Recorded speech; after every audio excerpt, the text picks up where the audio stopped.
A question about with the idea that the cooking of food is actually what distinguishes us from other species and actually allowed civilization to arise.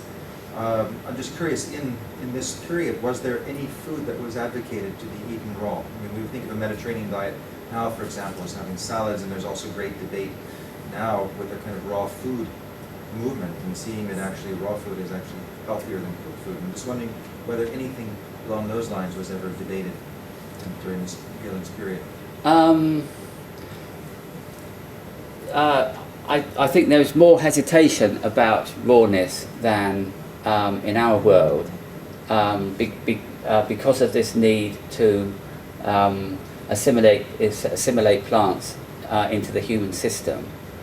And so most of the plants that Galen talks about are processed in some way, and Laurence might disagree. When you cook, when it's for pleasure, it has to be yes. cooked, but like in the garlic example, they said it's either raw or cooked. Yes. And it's stronger when it's yes. raw. Yes. And that's because it was used, what we would say pharmacologically, again. Yes. Yes. But it's so not like raw food to eat. in principle, raw food is fine, provided that your bodily constitution is strong enough to cope with it. So for us, raw food is considered to be really nutritious. If we can eat baby lettuce leaves, that is the best thing we can possibly eat. Galen would be a little bit nervous and want to see the patient before he recommended it. I was really struck by the statement of you should be eating what is local and that's pertinent to a given season. I mean, because Cucci made a whole empire out of macrobiotics with this idea, and I'm wondering, was the contrary occurring? Was food stored from other seasons that people were possibly eating? Why would he make that statement?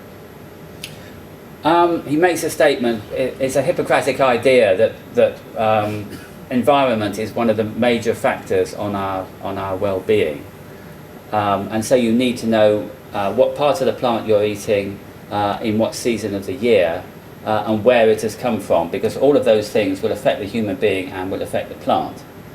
So that's a basic Hippocratic idea.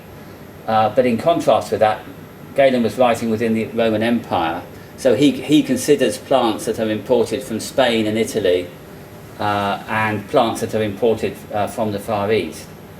So it's in Galen's time, it's a really interesting contrast between imported foods, stored foods.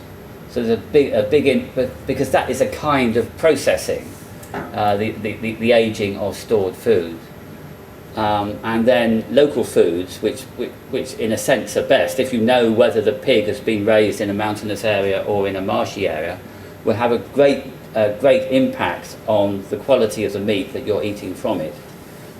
So if you are subject to too much phlegm, you shouldn't eat pork from a marshy area. I'm going to thank you once again. Sorry to cut the conversation short.